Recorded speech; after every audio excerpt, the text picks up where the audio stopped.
তুমি কি 2027 সালে মাধ্যমিক পরীক্ষা দেবে? তাহলে আজকের এই ভিডিওটি তোমার জন্য, কারণ সামনেই তোমাদের সেকেন্ড সাবমেটিভ পরীক্ষার ঠিক আগের মুহূর্তে তোমাদের জন্য নিয়ে চলে এলাম ভৌত বিজ্ঞান বিষয়ে একটি চূড়ান্ত গুরুত্বপূর্ণ নমুনা প্রশ্নপত্র ও সাথে তার উত্তর। এই নমুনা প্রশ্নপত্রে থাকা প্রতিটা প্রশ্ন পরীক্ষার জন্য ভীষণ গুরুত্বপূর্ণ। কাজেই তোমরা যারা ভৌত বিজ্ঞান পরীক্ষাতে দুর্দান্ত রেজাল্ট করতে চাইছো, অবশ্যই এই নমুনা প্রশ্নপত্রে থাকা ছোট বড় প্রতিটা প্রশ্ন খুব ভালো করে পড়ে রাখো। এখান থেকে বেশ কিছু প্রশ্ন তোমাদের পরীক্ষাতে হুবহু কমন আসতে চলেছে। সো আমরা সম্পূর্ণ প্রশ্নপত্রটি উত্তর সহ একদম প্রথম থেকে শেষ পর্যন্ত দেখে নেব। শুরুতেই রয়েছে প্রশ্নপত্রে 1-এর দাগ, বলা হচ্ছে সঠিক উত্তরটি নির্বাচন করো। এখানে 7টি এমসিকিউ টাইপ প্রশ্নের উত্তর লিখতে হবে। প্রতিটি প্রশ্নের মান 1 নম্বর করে, টোটাল 7 নম্বর রয়েছে। প্রথম প্রশ্ন, যে যন্ত্রের সাহায্যে তড়িৎ বিশ্লেষণ করা হয় তাকে বলে? উত্তর হবে ভোল্টামিটার, অর্থাৎ রাইট অ্যান্সার অপশন গ। এরপর দ্বিতীয় প্রশ্ন, কোনটির উত্তাপ পরিবাহিতাঙ্ক সবচেয়ে কম? এখানে যেটি সঠিক উত্তর হবে অপশান ঘ, অক্সিজেন। এরপর 1.3-এর প্রশ্ন, এসটিপিতে 11.2 লিটার কার্বন ডাইঅক্সাইডের ওজন? উত্তর হবে এখানে থাকা অপশান ঘ, 22 গ্রাম। 1.4-এর প্রশ্ন, ক্যালামাইন কোন ধাতুর আকরিক? উত্তর হবে জিঙ্ক। জানিয়ে রাখি, এখানে আমরা সঠিক উত্তরটিকে ডিফারেন্ট কালারের কালি দিয়ে চিহ্নিত করেছি শুধুমাত্র তোমাদের বোঝার সুবিধার্থে। এরপর 1.5-এর প্রশ্ন, বৈদ্যুতিক হিটারের কুণ্ডলীর উচ্চ রোধ ও নিম্ন গলনাঙ্ক নাকি নিম্ন রোধ ও উচ্চ গলনাঙ্ক নাকি উচ্চ রোধ ও উচ্চ গলনাঙ্ক? উত্তর হবে উচ্চ রোধ ও উচ্চ গলনাঙ্ক। প্রশ্নগুলি কিন্তু ভীষণ ইম্পর্টেন্ট, বুঝতেই পারছো। 1.6-এর দাগের প্রশ্ন, তড়িৎ ক্ষমতার এসআই একক কোনটি? উত্তর হবে ওয়াট। 1.7-এর প্রশ্ন, সোডিয়াম নাইট্রাইট এবং অ্যালুমিনিয়াম ক্লোরাইডের মিশ্রণ উত্তপ্ত করলে উত্তপ্ত গ্যাসে প্রধানত থাকে? উত্তর হবে নাইট্রোজেন। এই ছিল 1-এর দাগ থেকে 7টি এমসিকিউ টাইপ প্রশ্ন, যেগুলির আমরা সঠিক উত্তর সহ আলোচনা করলাম। এরপর রয়েছে প্রশ্নপত্রের 2-এর দাগ, বলা হচ্ছে নিচে প্রশ্নগুলির উত্তর দাও। এখানে এসিকিউ টাইপ প্রশ্ন রয়েছে। প্রতিটি প্রশ্নের মান 1 নম্বর করে, টোটাল 9 নম্বর রয়েছে। 9টি প্রশ্নের উত্তর তোমাদেরকে লিখতে হবে। সো এই এসিকিউ টাইপ প্রশ্নের ক্ষেত্রেও আমরা উত্তর করে দিয়েছি। প্রতিটা প্রশ্ন উত্তর সহ খুব ভালো করে পড়ে নাও। প্রথম প্রশ্ন, গ্যাসের আয়তন প্রসারণ গুণাঙ্কের সংজ্ঞায় কি কি স্থির থাকে? উত্তর হবে গ্যাসের চাপ ও ভর। দ্বিতীয় প্রশ্ন, রাসায়নিক সমীকরণ কাকে বলে? উত্তর হবে বিক্রিয়ক ও বিক্রিয়াজাত পদার্থের পরমাণু সংখ্যার সমতা বজায় রেখে চিহ্ন ও সংকেতের সাহায্যে কোনো রাসায়নিক বিক্রিয়ার সংক্ষিপ্ত রূপকে রাসায়নিক সমীকরণ বলে। উদাহরণ, কার্বনকে বায়ুতে অর্থাৎ অক্সিজেনে দহন করলে কার্বন ডাইঅক্সাইড গ্যাস উৎপন্ন হয়।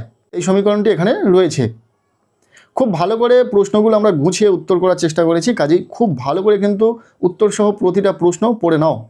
আমরা 2026 সালে লাস্ট ইয়ারের যে মাধ্যমিক পরীক্ষা হয়েছিল, সেখানে লাস্ট মিনিট যে সাজেশান দিয়েছিলাম, একদম অধ্যায় ভিত্তিক ধরে ধরে কিছু প্রশ্ন বলে দিয়েছিলাম, যে প্রশ্নগুলো হুবহু কমন এসেছিল। এখনো পর্যন্ত কিন্তু ভিডিওগুলি রয়েছে, শুধু লাস্ট ইয়ার নয়, প্রত্যেকটি বছর কিন্তু আমরা এইভাবে সাজেশান প্রোভাইড করি ছাত্রছাত্রীদের জন্য। তাই যারা নতুন রয়েছে অবশ্যই এখনই সাবস্ক্রাইব করে রাখো চ্যানেলটিকে, কারণ পরবর্তীতে উচ্চ মাধ্যমিক পরীক্ষাতেও আমরা যথেষ্ট পরিমাণে হেল্প করার চেষ্টা করব তোমাদেরকে। সেরার সেরা সাজেশান, নোটস সব কিছুই শেয়ার করব। এরপরের প্রশ্ন, নষ্ট ভোল্ট কি? উত্তর হবে কোষের অভ্যন্তরীণ রোধের বিভব পতনকে নষ্ট ভোল্ট বলে। ইম্পর্টেন্ট একটি প্রশ্ন, খুব ভালো করে পড়বে। এরপর 2.4-এর প্রশ্ন, একটি তীব্র তড়িৎ বিশ্লেষ্য পদার্থের নাম লেখো। ভীষণ ইম্পর্টেন্ট প্রশ্ন। উত্তর হবে সালফিউরিক অ্যাসিড। পরবর্তী প্রশ্ন, সূর্য থেকে তাপ কোন পদ্ধতিতে পৃথিবীতে আসে?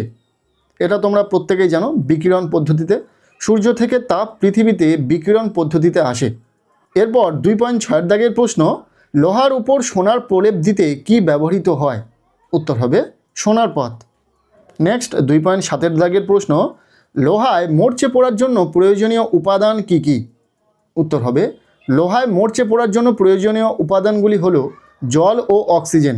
পরবর্তী প্রশ্ন, পরিবাহীর রোধ কি হবে যদি উষ্ণতা বৃদ্ধি পায়? উত্তর হবে উষ্ণতা বৃদ্ধি পেলে পরিবাহীর রোধ বৃদ্ধি পাবে। পরবর্তী প্রশ্ন, বরফ কারখানা ও কোল্ড স্টোরেজের শীতলীকরণের কাজে কোন গ্যাসটি ব্যবহৃত হয়? উত্তর হবে অ্যামোনিয়া ব্যবহৃত হয়। এই ছিল 2-এর দাগ থেকে 9টি এসিকিউ টাইপ প্রশ্ন, যেগুলো সঠিক উত্তর সহ তোমাদের সাথে শেয়ার করলাম। প্রতিটি প্রশ্ন ইম্পর্টেন্ট রয়েছে, খুব ভালো করে দেখে রাখো। এরপর রয়েছে প্রশ্নপত্রের 3-এর দাগ। বলা হচ্ছে নিম্নলিখিত প্রশ্নগুলির উত্তর দাও। এখানে রয়েছে 2 মার্কের প্রশ্ন, 3টি প্রশ্নের উত্তর লিখতে হবে, টোটাল 6 নম্বর। সো এখানে 2 মার্কের যে প্রশ্নগুলি রয়েছে আমরা এই প্রশ্নগুলোর ক্ষেত্রেও উত্তর করে দিয়েছি। প্রতিটা প্রশ্নের ঠিক নিচে সেই প্রশ্নের উত্তর তোমরা পেয়ে যাচ্ছ, খুব ভালো করে পড়ে নাও। প্রথম প্রশ্ন, হাইড্রোজেন সালফাইড গ্যাস প্রস্তুতিতে গাঢ় সালফিউরিক অ্যাসিড ব্যবহার হয় কেন?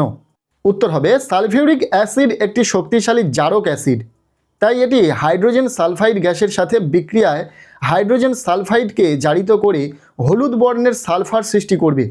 এজন্য হাইড্রোজেন সালফাইড প্রস্তুতিতে গাঢ় সালফিউরিক অ্যাসিড অর্থাৎ H2SO4 ব্যবহার করা হয় না। পরবর্তী প্রশ্ন, ফিউজ তারের 2টি বৈশিষ্ট্য লেখো। ফিউজ তার মূলত উচ্চ রোধ ও নিম্ন গলনাঙ্ক। আর দ্বিতীয়ত, এখানে টিন ও সীসার সংকর ধাতু ব্যবহার করা হয়। টিন যেখানে থাকে 25% এবং সীসার পরিমাণ থাকে 75%। 2টি বৈশিষ্ট্য দেখে নিলে। এরপর 3.3-এর প্রশ্ন, অ্যালুমিনিয়ামে মোড়া চাটনি বা আচার খাওয়া উচিত নয় কেন?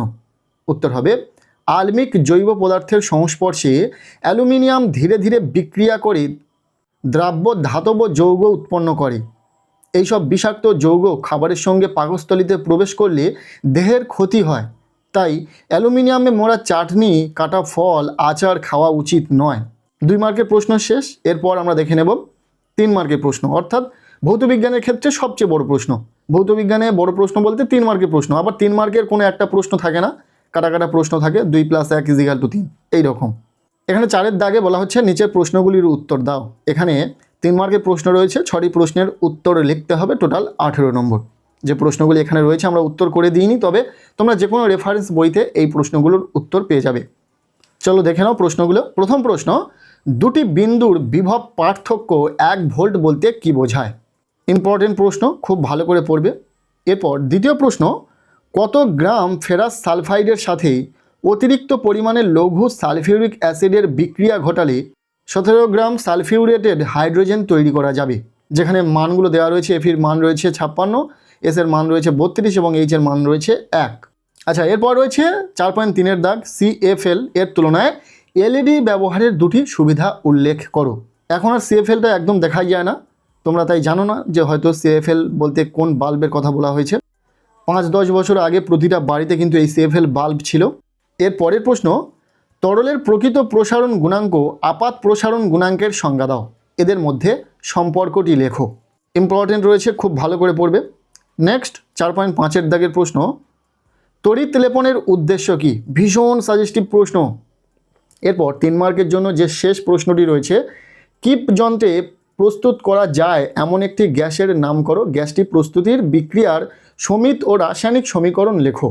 এই 3 মার্কের প্রশ্নগুলো খুব ভালো করে পড়বে। পাশাপাশি 2 মার্কের জন্য MCQ SAQর জন্য যে প্রশ্নগুলো এই প্রশ্নপত্রে রয়েছে, দেখলে প্রতিটা প্রশ্নই তোমরা খুব ভালো করে রেডি করো। এখান থেকে তোমাদের অনেক প্রশ্নই পরীক্ষাতে কমন পাবে। আর এটা শুধুমাত্র একটা নমুনা প্রশ্নপত্র। আমরা সেকেন্ড ইউনিট টেস্টের জন্য ঠিক কোন প্রশ্নগুলো পড়তে হবে সে নিয়ে সাজেশন খুব তাড়াতাড়ি নিয়ে আসছি। তাই যারা চ্যানেলে নতুন রয়েছে এখনই চ্যানেলটিকে সাবস্ক্রাইব করে রাখো। আজকের এই ভিডিওটি তোমাদের কেমন লাগলো অবশ্যই জানিও। আর শুধু ভৌতবিজ্ঞান নয়, বলে রাখি ইতিমধ্যে আমরা বাংলা, ইংরাজি, অঙ্ক, ইতিহাস, ভূগোল প্রভৃতি বিষয়ের সাজেশন পাশাপাশি নমুনা প্রশ্নপত্র শেয়ার করতে থাকছে এবং চ্যানেলে সেই ভিডিওগুলো রয়েছে। তোমরা ভিজিট করে ভিডিওগুলো দেখো এবং প্রতিটা গুরুত্বপূর্ণ প্রশ্ন খুব ভালো করে পড়ে নাও। সো আজকের এই ভিডিওটি ভালো লেগে থাকলে লাইক করে দিও। চ্যানেলে নতুন হলে চ্যানেলটিকে সাবস্ক্রাইব করে রাখো, আর পারলে ভিডিওটি প্রচুর শেয়ার করে দাও।